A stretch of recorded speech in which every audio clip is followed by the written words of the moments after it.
ในค่ำคืนแสงไฟและเสียงเพลงดนตรีบรรเลงมันยาวอยู่ที่ใจคนที่มันช้ำชองในความรักพอเมาแล้วเขาก็ชอบทักคำว่ารักคือใครตัวใคร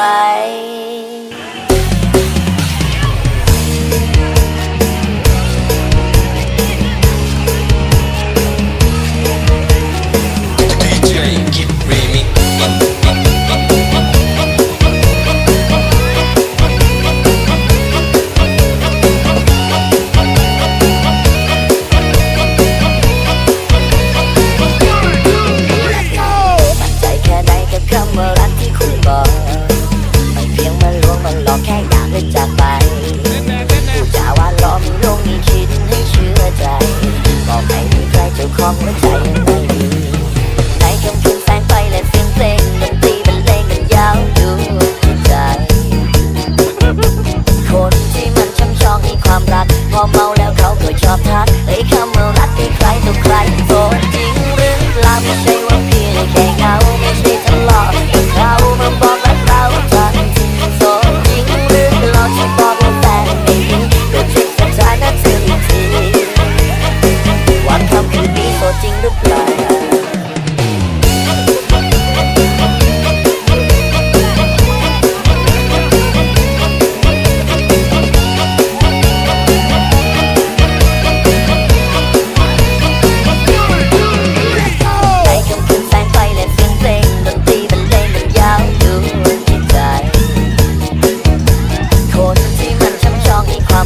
พอเมาแล้วเขาก็ชอบทักคำว่ารักที่ใครต่อใครโสดจริงหรือเปล่าไม่ใช่ว่าเพียงแค่เงาไม่ใช่ทะเลาะแต่เขามาบอกรักเราทันทีโสดจริงหรือเราที่บอกว่าแฟนไม่มีก็เช็คสถานะเธออีกที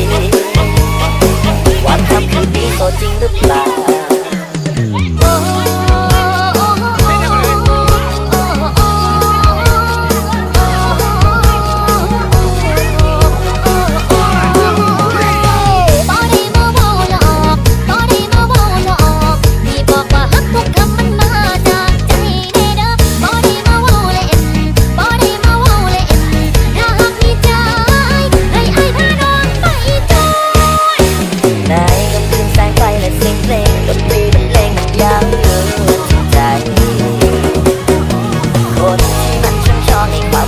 พอเมาแล้วเขาก็ชอบทักคำว่ารักที่ใครต่อใคร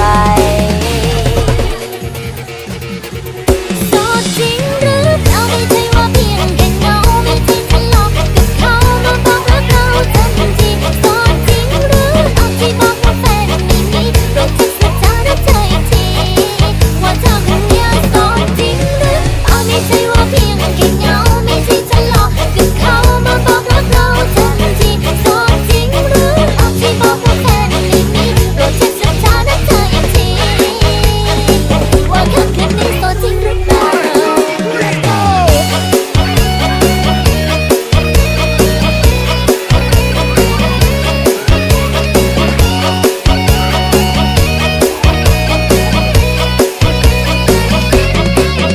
โสดจริงไหมน้องโสดอีหลีอ้าย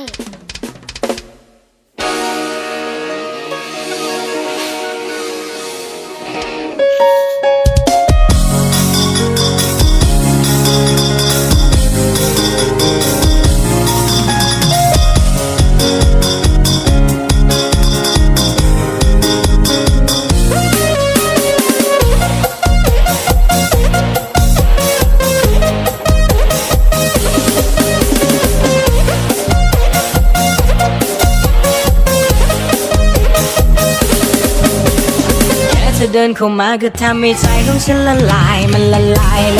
อยากจะกลืนกินเธอทั้งตัวจะไม่ได้มากับใครใช่ไหมหรือว่ายังไงเธอชอบอะไรบอกฉันและฉันจะหาให้เธอฉันไม่ได้รวยเหมือนใคร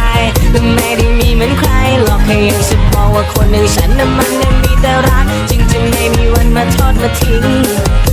ให้เธอต้องไปนั่งเสียใจถึงหน้าตาไม่ดีแต่ฉันก็มีหัวใจของฉันให้เธอไปจนหมดในชีวิตตอนนี้มีเพียงแค่เธอเท่านั้นโปรดอย่าทิ้งความ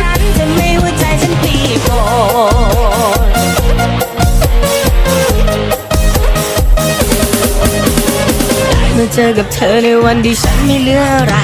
เธอจะรับได้ไหมในวันที่ฉันไม่มีอะไรเหลือเศรษฐกิจไม่ดีบ้านพี่นั้นอยู่ลำบากเอาอย่างมากแบ่งเงินทองไม่พอใช้จะมองกันที่ภายนอกหรือมองกันที่ภายในโปรดมองกันที่ใจมองให้ถึงข้างในหน้าตาไม่ดีแต่ฉันก็มีหัวใจของฉันให้เธอไปจนหมดในชีวิตตอนนี้มีเพียงแค่เธอเท่านั้นโปรดอย่าทิ้งไว้ในหัวใจที่ตีโ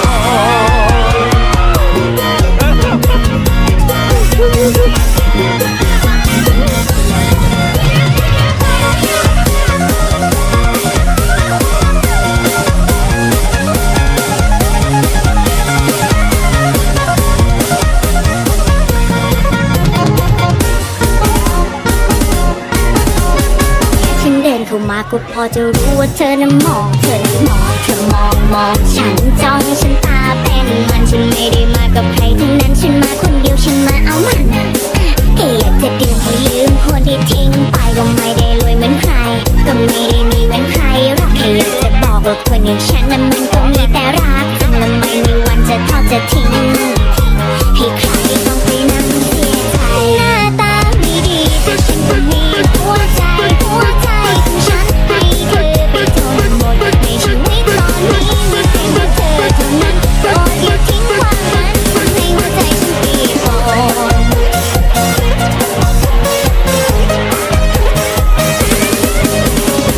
มาเจอกับเธอในวันที่ฉันไม่เหลืออะไรเธอจะรับได้ไหมในวันที่ฉันไม่มีอะไรเหลือ